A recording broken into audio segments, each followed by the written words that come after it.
तो दोस्तों, पिछले एपिसोड में आपने सुना कि हवा महल के पहली मंजिल पर एक कमरे में रुद्रा को एक सुंदर रूपवती कन्या दिखाई देती है। उस कन्या से कुछ देर तक बातचीत करने के बाद रुद्रा ये जान जाता है कि वो कन्या और कोई नहीं बल्कि राजकुमारी विशाखा की सबसे बड़ी बहन राजकुमारी वनिता है, जिसे यहाँ बंदी बनाकर रखा गया है। राजकुमारी वनिता ने रुद्रा को ये भी बताया कि वो यहाँ अकेली नहीं है। उसकी छोटी बहन राजकुमारी वनमाला भी यही ऊपरी मंजिल पर कैद है। ये सारी बातें समझने के बाद रुद्रा वनिता को साथ लेकर ऊपरी मंजिल पर जाने की सोचता है और इसी के साथ राजकुमारी वनिता का हाथ पकड़कर वो खिड़की से बाहर छलांग लगाता है। पर अब देखना यह है कि क्या रुद्रा इन दोनों राजकुमारियों को यहाँ से सुरक्षित बाहर निकालने में कामयाब हो पाएगा। चलिए जानते हैं आज के एपिसोड में। आप सुन रहे हैं कहानी आदि शक्ति का रहस्य, एपिसोड 42। रुद्रा के कहने पर वनिता ने उसका हाथ पकड़ लिया और इसी के साथ रुद्रा ने भी खिड़की से बाहर छलांग लगा दी। अब रुद्रा और उसका हाथ थामे वनिता दोनों खिड़की के बाहर हवा में थे। खुद को हवा में पाकर वनिता काफ़ी डर गई। उसने अपने दोनों हाथों से रुद्रा के हाथों को कसकर पकड़ लिया। ये देख रुद्रा बोला, राजकुमारी जी, तुम मेरे कमर को पकड़ लो ताकि मेरा हाथ खुला रह सके और मैं कुछ काम भी कर सकूं। रुद्रा की ये बातें सुनकर वनिता ने उसके हाथ को छोड़ उसकी कमर को पकड़ लिया और अपने दोनों पैरों को उसके एक पैर पर टिकाकर खड़ी हो गई। किसी अनजान व्यक्ति से इस तरह लिपटने से उसे काफ़ी असहजता महसूस हो रही थी। रुद्रा में उसे एक अलग तरह का आकर्षण महसूस हो रहा था। वो दोनों एक दूसरे के इतने पास थे कि राजकुमारी के सांसों की गर्माहट रुद्रा अपने गालों पर महसूस कर पा रहा था। पर इन सब से उस पर कोई फर्क नहीं पड़ा, क्योंकि उसका पूरा ध्यान तो महल के दूसरी मंजिल की खिड़की पर था। पर यहाँ राजकुमारी वनिता काफ़ी शर्मा रही थी। वो रुद्रा से अपना ध्यान हटाने की पूरी कोशिश कर रही थी, पर इसमें भी वो नाकाम हो रही थी। तभी उसकी नज़र उस अदृश्य दीवार में बने बड़े से छेद पर गई। उस अदृश्य दीवार में छेद हो जाने की वजह से वो दीवार अब हल्की हल्की पारदर्शी दिखने लगी थी और वो छेद भी प्रत्यक्ष नजर आ रहा था। वनिता हैरान होकर रुद्रा से पूछने लगी, अरे रुद्रा, क्या इस अदृश्य दीवार में छेद तुमने बनाया है? इस पर रुद्रा ने अपना सिर हाँ में हिलाया। ये देख वनिता बोली, रुद्रा, तुम नहीं जानते, ये महल जादूगर कालकेतु का है और उसी के जादू के कारण ये हवा में तैर रहा है। पर हवा महल की सुरक्षा हेतु ये जो अदृश्य दीवार का अंडाकृति कवच बनाया था, ये कालकेतु के गुरु महर्षि कालनेमी ने बनाया था। इस कवच को बनाते समय मैंने उनकी बातें सुनी थी। जादूगर कालकेतु अपने गुरु से कह रहा था, गुरुजी, आपने ये सुरक्षा कवच बनाकर पहरेदारों पर होने वाला मेरा खर्च बचा लिया, पर क्या इसे कोई योद्धा भेद नहीं पाएगा? जादूगर कालकेतु की बातें सुनकर गुरुजी बोले, कालकेतु, ये महल एक शून्य ब्रह्मांड में बना है जिसमें आने के सिर्फ दो ही रास्ते हैं। एक वो जो तुम्हारे राज्य से होकर आता है, वहाँ से किसी को आना हो तो उसे तुम्हारे साथ मुकाबला करके तुम्हें हरा कर ही आना होगा, जो किसी के लिए भी संभव नहीं होगा।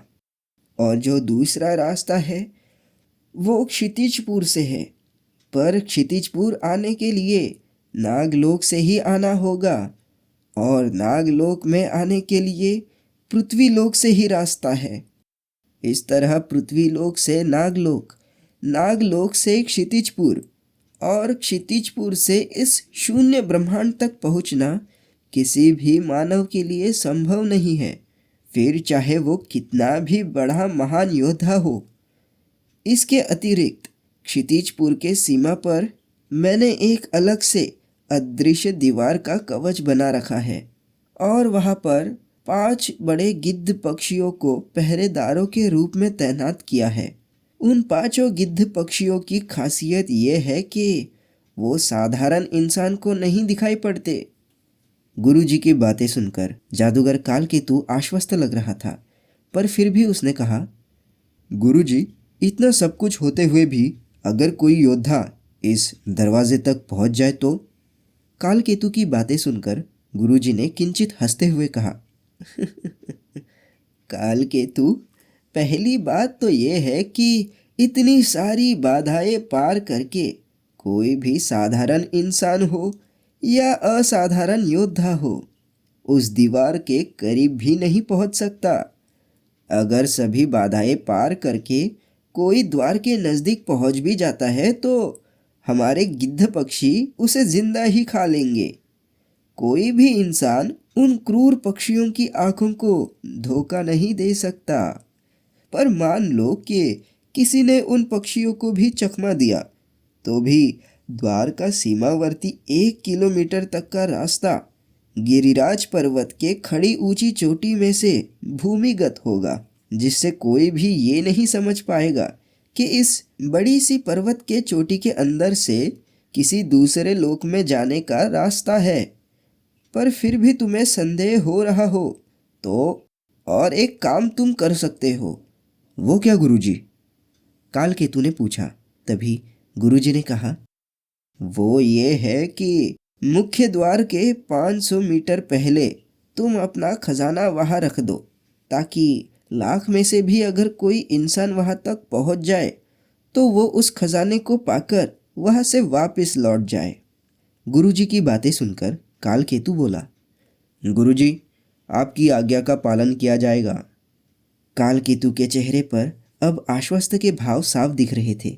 ये देख गुरुजी बोले, कालकेतु, अगर इन सब बाधाओं को पार कर कोई यहाँ तक पहुँच भी जाए और अगर वो ये आखिरी दीवार भी ध्वस्त कर दे तो भी इस दीवार के ढहने के 15 मिनट के अंदर ही उसे इस शून्य ब्रह्मांड से बाहर निकलना होगा, अन्यथा वो हमेशा हमेशा के लिए इसी शून्य ब्रह्मांड में ही कैद हो जाएगा और ऐसी स्थिति में फिर उसे तुम्हारा सामना करना होगा। इतना कहकर गुरुजी वहां से चले गए। कहकर वनिता शांत हो गई। वनिता की बातें सुनकर रुद्र ये जान गया कि अब उसके पास समय बहुत कम है। वो वनिता को लेकर दूसरी मंजिल की खिड़की के पास आया। खिड़की को धक्का मारते ही खिड़की खुल गई और दोनों अंदर आ गए। दूसरी मंजिल पर रुद्र वनिता के साथ होने की वजह से उसे वनमाला को ढूंढने में और समझाने में ज़्यादा मेहनत नहीं करनी थी। उस मंजिल के गलियारे में आते ही वनिता ने जोर जोर से आवाज़ लगाई, बहन वनमाला, वनमाला तुम कहाँ हो? 2-3 बार आवाज़ लगाते ही वनमाला एक कमरे से बाहर आ गई। अपनी बड़ी बहन को सामने पाकर वो भागकर उसके पास आई और उससे लिपट गई। थोड़ी देर पश्चात जब दोनों अलग हुए तो वनमाला पूछने लगी, दीदी, ये युवक कौन है? वनमाला, ये कहाँ से आया है पता नहीं, पर ये हमारी छोटी बहन विशाखा को अच्छी तरह से जानता है और इसके कहे अनुसार ये हमें यहाँ से ले जाने आया है। वनिता ने कहा। तभी वनमाला ने एक नज़र गौर से रुद्रा को देखा, फिर कहा, दीदी, क्या ये लड़का हमें यहाँ से निकालेगा? उसकी ये बात सुनकर रुद्रा बोला, राजकुमारियों, अब तुम मेरी प्रतिभा पर शक कर रही हो। वनमाला शायद ना जानती हो, पर वनिता ये जान चुकी थी कि अगर रुद्रा यहाँ तक आया है तो वो ज़रूर ही कोई असाधारण योद्धा है। और रुद्रा की उड़ने की शक्ति को देखकर, साथ ही उस अदृश्य दीवार में बने हुए उस बड़े से छेद को देखकर ये बात प्रमाणित हो चुकी थी। इसलिए वनिता तुरंत बोल पड़ी, नहीं नहीं नहीं रुद्रा, हम तुम्हारे प्रतिभा पर बिल्कुल शंका नहीं कर रहे हैं, बल्कि मुझे तो अब ये पक्का यकीन हो गया है कि यहाँ से हमें सिर्फ तुम ही निकाल सकते हो। वनिता की बात सुनकर रुद्रा अंदर से ही थोड़ा शर्मा गया, पर यहाँ वनमाला असमंजस में थी। उसे अपने बहन के कथन पर विश्वास नहीं हो रहा था। वो सोचने लगी, ये साधारण सा लड़का और हमें बचाएगा, ये कैसे संभव है? क्या इसने मेरी बहन पर कोई जादू टोना किया है? हाँ, ऐसा लग तो रहा है। उसने तुरंत अपना हाथ वनिता के माथे पर रखा और उसकी जांच करने लगी। उसकी ये हरकत देख वनिता कहने लगी, बहन वनमाला, क्या हुआ? तभी वनमाला ने अपना हाथ पीछे लिया और कहने लगी, नहीं तो कुछ भी नहीं। मैं तो बस तुम्हारी जांच कर रही थी कि तुम ठीक तो हो ना। हाँ, मैं ठीक हूँ, तुम चिंता मत करो। अभी वनमाला आगे बोलने जा ही रही थी कि तभी रुद्रा बोल पड़ा, ठीक है, अब चलो, हमें जल्दी यहाँ से जाना है। तभी वनमाला ने कहा, अरे अरे रुको, यहाँ ऊपरी मंजिल पर एक और लड़की है। वो, उसका नाम क्या था, याद क्यों नहीं आ रहा है। तभी उसकी ये बात सुनकर रुद्रा को धक्का सा लगा। उसने कांपते स्वर में कहा कि क्या क्या उसका नाम जानवी है? हाँ रुद्रा, वही जानवी, वो लड़की ऊपरी मंजिल पर कैद है। तो दोस्तों, आखिर रुद्रा को जानवी का पता मिल ही गया। राजकुमारी वनमाला के मुताबिक जानवी तीसरे मंजिल पर थी। इतने लंबे सफर के बाद आखिर रुद्रा जानवी को ढूंढने में कामयाब हो ही गया। अब देखना यह है कि क्या वक्त रहते रुद्रा तीनों को इस शून्य ब्रह्मांड से बाहर निकाल पाएगा। जानने के लिए सुनिए अगला एपिसोड।